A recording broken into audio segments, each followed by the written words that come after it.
Hello friends, welcome to my YouTube channel AK to education. तो आज हम लोग पढ़ने वाले हैं एके टू एजुकेशन के माध्यम से, जो कि हम लोग देखने वाले हैं बायोलॉजी के मोस्ट इंपॉर्टेंट ऑब्जेक्टिव क्वेश्चन। इसमें हम लोग क्या देखेंगे? बायोलॉजी के ऑब्जेक्टिव क्वेश्चन देखेंगे। इसका खंड 1 में हम लोग सभी ऑब्जेक्टिव क्वेश्चन देखेंगे। कौन से? बायोलॉजी के सभी इंपॉर्टेंट क्वेश्चन। इसमें हम लोग 1 to 5, इसमें हम लोग 35 ऑब्जेक्टिव क्वेश्चन सोल्व करेंगे, जो कि प्रत्येक प्रश्न आपके बोर्ड एग्जाम के लिए काफी इंपॉर्टेंट है। ये हमारा मॉडल सेट 1 है। इस तरह का मॉडल सेट डेली प्रोवाइड किया जाता है हमारे चैनल के माध्यम से। अगर एके टू एजुकेशन का पेड पीडीएफ और नोट्स लेना चाहते हैं, एके टू एजुकेशन का कंप्लीट नोट्स और पीडीएफ मैं फ्री में प्रोवाइड कर रहा हूँ, जो कि आप कहीं से पेड लीजिएगा, पैसा देकर लिखिएगा। तो इससे पहले आप इस नंबर पर व्हाट्सअप कीजिए, मैं आपको बिल्कुल फ्री ऑफ कॉस्ट पीडीएफ और नोट्स प्रोवाइड करूंगा। तो हम लोग अभी पढ़ने वाले हैं टोटल 35 ऑब्जेक्टिव क्वेश्चन, जो कि आपके बोर्ड एग्जाम के लिए काफी इंपॉर्टेंट है। तो ये हमारा मॉडल सेट 1 है। तो चलिए आज की क्लास को स्टार्ट करते हैं बिना टाइम वेस्ट किए। चलिए, पहला क्वेश्चन दिया गया है, निम्नलिखित में कौन द्विगुणित है? इनमें से कौन द्विगुणित है हमें बताना है। द्विगुणित क्या होता है? तो द्विगुणित कौन है हमें बताना है। एक गुणित है, द्विगुणित बताना है। ऑप्शन ए में दिए गए हैं पराग, ऑप्शन बी में अंड, और ऑप्शन सी में ए और बी दोनों, और ऑप्शन डी में दिए गए हैं युग्मनज।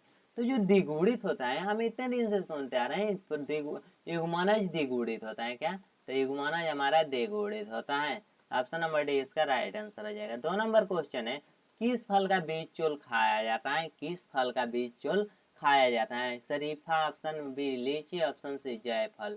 तो हम लोग बीज चोल जो खाया करते हैं, वो शरीफा को भी खाते हैं, लीची और जायफल तीनों को खाते हैं। तो इसका right answer option number D हो जाएगा, इनमें से सभी। चलिए अगला क्वेश्चन देखते हैं। अगला क्वेश्चन दिया गया है, 3 नंबर क्वेश्चन है, आपके स्क्रीन के सामने देखिए और जल्दी जल्दी आंसर कमेंट बॉक्स में बताइए। शुक्राणु जनन के नियंत्रण किसके द्वारा होता है? शुक्राणु जनन का नियंत्रण किसके द्वारा होता है? तो शुक्राणु जनन का नियंत्रण एंड्रोजन के द्वारा होता है। किसके द्वारा? एंड्रोजन। क्या किसका नियंत्रण होता है? तो शुक्राणु जनन का नियंत्रण एंड्रोजन के द्वारा होता है। अगला क्वेश्चन है, एक्रोसोम निम्नलिखित में से किसका संभाग है? एक्रोसोम किसका संभाग है हमें बताना है। एक्रोसोम जो होता है वह किसका संभाग है? तो एक्रोसोम जो संभाग होता है वह मानव शुक्राणु के सिर का संभाग होता है। शीर्ष का, जो कि ऑप्शन नंबर बी हो जाएगा, मानव शुक्राणु के शीर्ष का संभाग होता है। तो जल्दी जल्दी आप लोग कमेंट बॉक्स में आंसर बताते चलिएगा। चलिए अगला क्वेश्चन दिया गया है कि निम्नलिखित में कौन जन्म दर नियंत्रण के शल्य विधि है? जन्म दर नियंत्रण की शल्य विधि कौन सी है हमें बताना है। तो ऑप्शन आपको यहाँ पर दिया गया है, देखिएगा। चलिए आगे निम्नलिखित में कुछ जन्म दर नियंत्रण की शल्य विधि बताना है। तो ऑप्शन आपके पास दिए गए हैं। ऑप्शन ए में दिए गए हैं वैसेक्टोमी, ट्यूबेक्टोमी, ए और बी दोनों, इनमें से कोई नहीं। तो इसका राइट आंसर हो जाएगा वैसेक्टोमी और ट्यूबेक्टोमी, ये दोनों होगा। तो ऑप्शन सी में दिया गया है ए और बी दोनों, तो ऑप्शन सी इसका राइट आंसर हो जाएगा। चलिए अगला क्वेश्चन दिया गया है कि समयुग्मकी पाई जाती हैं। समयुग्मकी किस में पाई जाती हैं? तो शैवाल में समयुग्मकी पाई जाती है। किसमें? तो शैवाल में समयुग्मकी पाई जाती हैं। चलिए मेंडल ने क्या प्रस्तावित किया था? काफी इंपॉर्टेंट और भी क्वेश्चन है 2024 बोर्ड एग्जाम के लिए। 2024 बोर्ड एग्जाम में 100% पूछा जाएगा। मेंडल ने क्या प्रस्तावित किया? अर्जित गुणों के वंशागति, या आनुवंशिकता के नियम, या संलग्नता के नियम, या ऊर्जा के नियम। तो हमें बताना है मेंडल ने प्रस्तावित किया। तो मेंडल ने जो प्रस्तावित किया वो अनुवंशिकता के नियम प्रस्तावित किया। अनुवंशिकता के नियम मेंडल ने प्रस्तावित किया। चलिए अगला क्वेश्चन है कि डीएनए नॉन कोडिंग क्रम को कहते हैं। डीएनए नॉन कोडिंग क्रम को क्या कहते हैं? तो डीएनए नॉन कोडिंग क्रम को इंड्रोन कहते हैं। क्या कहा जाता है? डीएनए नॉन कोडिंग क्रम को इंड्रोन कहा जाता है। साथ ही साथ कंप्लीट पूरा क्वेश्चन याद करते चलिए, जाके आपके एग्जाम में कोई दिक्कत ना हो। चलिए प्रतिलेखन क्या है, मैं आप लोगों को कंप्लीट पहले समझ लीजिए। प्रतिलेखन क्या है? तो प्रतिलेखन क्या होता है? तो संदेश वाहक आरएनए का बनना प्रतिलेखन कहलाता है। क्या? तो संदेश वाहक आरएनए का बनना प्रतिलेखन कहलाता है। अनुप्रवाह संसाधन में क्या होता है? अनुप्रवाह संसाधन में क्या होता है हमें बताना है। अनुप्रवाह संसाधन में क्या होता है? तो पृथक्करण और शोधन दोनों होता है। अनुप्रवाह संसाधन जब भी पूछा जाए तो पृथक्करण और शोधन दोनों होता है, उत्पादन कभी नहीं होगा। पृथक्करण और शोधन इसका राइट आंसर होगा। चलिए अगला क्वेश्चन देखते हैं। अब आपको बता दें, अगर आप कंप्लीट पीडीएफ और नोट्स लेना चाहते हैं देखिए यहाँ पेड पीडीएफ और नोट्स इंपोर्टेंट क्वेश्चन लेना चाहते हैं, मैं आप लोगों के लिए 60 दिन का कंप्लीट कोर्स बनाया हूँ, जिसमें आप कभी भी अक्टूबर नवंबर पढ़ सकते हैं, नवंबर दिसंबर पढ़ सकते हैं, या दिसंबर जनवरी पढ़ सकते हैं। आप जनवरी में भी लेते हैं तो आप कंप्लीट तैयारी कर सकते हैं। मैं आपको चैप्टर वाइज ऑब्जेक्टिव दूंगा, एक चैप्टर में ज़्यादा नहीं, आपको 25 से 30 इंपॉर्टेंट क्वेश्चन जो कि प्रीमियर ईयर होगा और जो 2024 एग्जाम के लिए गेस क्वेश्चन होगा वह ऑब्जेक्टिव क्वेश्चन प्रोवाइड करूंगा, और शॉर्ट क्वेश्चन आपको शॉर्ट क्वेश्चन 1 से 20 शॉर्ट क्वेश्चन प्रोवाइड करूंगा। लॉन्ग क्वेश्चन आपको हर सब्जेक्ट से 25 लॉन्ग क्वेश्चन प्रोवाइड करूंगा। यही कोर्स यही पीडीएफ अगर आप लेने जाते हैं तो आपको 499 या 599 रुपये देना पड़ रहा है, कहीं कहीं 999 रुपये भी देना पड़ रहा है, लेकिन मैं आपको बिल्कुल फ्री ऑफ कॉस्ट प्रोवाइड करूंगा। किसने? Free of cost. बस आप मेरे चैनल को सब्सक्राइब कर लीजिए और वीडियो को लाइक कर दीजिए और अपने दोस्तों में ज़्यादा से ज़्यादा शेयर कीजिए। चलिए आगे हम लोग क्लास की तरफ चलते हैं। अगला क्वेश्चन दिया गया है कि रोधकूट की संख्या कितनी है। रोधकूट की संख्या कितनी है हमें बताना है। तो रोधकूट की संख्या कितनी है? वो 1 2 3 4। रोधकूट की संख्या 3 होती है। चलिए अगला क्वेश्चन दिया गया है कि हीमोफीलिया किस तरह की बीमारी है। हीमोफीलिया जो बीमारी होता है, आप सभी लोग नाम सुने होंगे हीमोफीलिया। तो हीमोफीलिया किस तरह की बीमारी है? वंशागत रोग है, या अप्रभावी लक्षण है, या एक्स गुणसूत्र संलग्न रोग है, या इनमें से सभी है।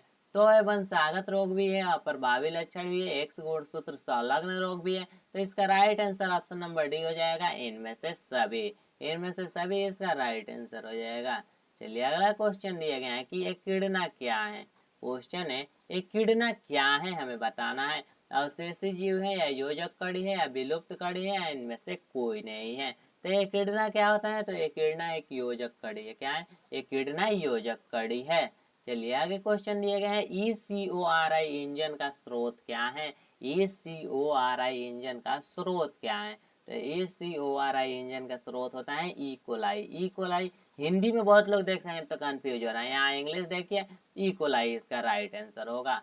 हिंदी और इंग्लिश दोनों आंसर दोनों में आपके लिए है। आप हिंदी में पढ़ना चाहते हैं तो हिंदी में पढ़े, अगर इंग्लिश पढ़ते हैं इंग्लिश मीडियम है तो इंग्लिश में भी देख सकते हैं। आगे क्वेश्चन है कि PCR के किस रोग के पहचान के लिए इस्तेमाल किया जाता है। जो PCR होता है, PCR यह किस रोग के इस्तेमाल किया जाता है? किस रोग के पहचानने के लिए इसका इस्तेमाल किया जाता है? तो PCR का इस्तेमाल कैंसर को पहचानने के लिए किया जाता है। किसको? तो कैंसर को पहचानने के लिए PCR का उपयोग किया जाता है। रिस्ट्रॉक्शन एंजाइम निम्नलिखित में से कौन है? इनमें से रिस्ट्रॉक्शन एंजाइम कौन होता है? तो रिस्ट्रॉक्शन एंजाइम कौन होता है? लाइगेज है, एक एक्सोन्यूक्लियेज है, या एंडोन्यूक्लियेज है, या दोनों ब और सौ जो कि ऑप्शन नंबर बी और सी। तो एक्सोन्यूक्लियेज और एंडोन्यूक्लियेज ये दोनों होता है, आपको ऑप्शन नंबर डी इसका राइट आंसर हो जाएगा। आगे दिए गए हैं गोल्डन धान में कौन सा विटामिन पाया जाता है। गोल्डन धान में कौन सा विटामिन पाया जाता है बताना है। चलिए आगे देखते हैं गोल्डन धान में कौन सा विटामिन पाया जाता है। Vitamin A, vitamin B, vitamin C, vitamin D, 4 option आपके सामने है। तो गोल्डन धान में कौन सा विटामिन पाया जाता है? तो गोल्डन धान में विटामिन ए पाया जाता है। परिवर्तन सामान्यतः कराया जाता है। उत्परिवर्तन सामान्यतः कराया जाता है। तो उत्परिवर्तन किसमें कराया जाता है? तो उत्परिवर्तन जो कराया जाता है वो हो जाएगा गामा किरण का। गामा किरण का उत्परिवर्तन कराया जाता है। अगला क्वेश्चन है कि उत्तक संवर्धन द्वारा बड़ी संख्या में पौधे उत्पन्न करने की विधि कहलाती है। उत्तक संवर्धन द्वारा बड़ी संख्या में पौधे उत्पन्न करने की विधि क्या कहलाती है हमें बताना है। तो बड़ी उत्पन्न करने के पौधे की विधि जो कहलाती है वो कहलाते हैं सूक्ष्म प्रजनन। क्या कहलाती है? सूक्ष्म प्रजनन, जो कि आपको ऑप्शन नंबर ए इसका राइट आंसर होगा। चलिए आगे क्वेश्चन देखते हैं। आगे 20 नंबर क्वेश्चन दिया गया है कि जेल विद्युत का संचालक का उपयोग होता है।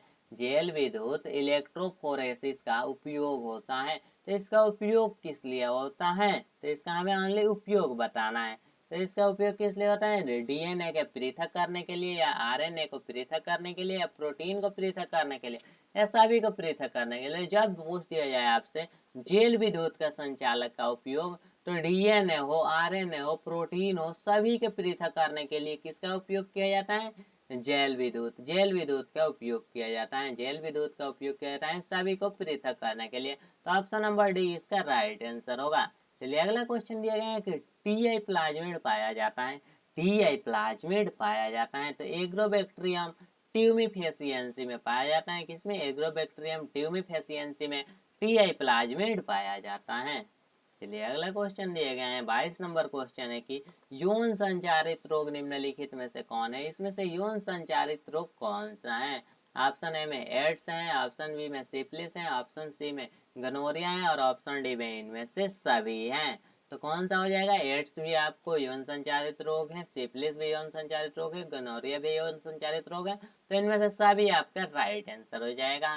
टी लिम्फोसाइड उत्पन्न होता है, टी लिम्फोसाइड उत्पन्न होता है, तो टी लिम्फोसाइड किससे उत्पन्न होता है, पेट से उत्पन्न होता है या थाइमस से उत्पन्न होता है या यकृत से उत्पन्न होता है या ऑस्टिमजा से उत्पन्न होता है। तो हमें बताना है टी लिम्फोसाइड किससे उत्पन्न होता है, तो टी लिम्फोसाइड जो उत्पन्न होता है वो ऑस्टिमजा से उत्पन्न होता है, ऑस्टिमजा से टी लिम्फोसाइड उत्पन्न होता है। चलिए इडली डोसा के आटे में कौन सूक्ष्म जीव प्रयुक्त होता है, इडली और डोसा के आटे में कौन सा सूक्ष्म जीव प्रयुक्त होता है, तो ईस्ट जो है प्रयुक्त होता है, इडली डोसा के आटे में ईस्ट प्रयुक्त होता है। चलिए अगला क्वेश्चन देखते हैं, अगला क्वेश्चन जो कि दिए गए हैं कि अबोर्टिया विषाणु कारण है, अबोर्टिया विषाणु किसका कारण है, पोलियो का कारण है या क्षय रोग का या पीलिया का या कैंसर का। तो अबोर्टिया विषाणु हमें बताना है, तो अबोर्टिया विषाणु किसका कारण है, तो अबोर्टिया विषाणु जो कारण होता है वो कैंसर का कारण है, किसका, कैंसर का कारण है। अगला क्वेश्चन है कि पेनिसिलिन प्रतिजैविक उत्पन्न होता है, पेनिसिलिन प्रतिजैविक किससे उत्पन्न होता है, पौधे से या विषाणु से या पीनोटम से या कृमि से।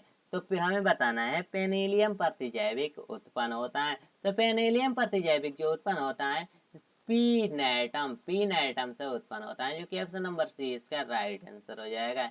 चलिए अगला क्वेश्चन दिया गया है कि आगे क्वेश्चन आपके स्क्रीन पर देख रहा है, क्वेश्चन दिया गया है कि निम्नलिखित में से कौन जैव उर्वरक है, इनमें से जैव उर्वरक कौन सा है हमें बताना है।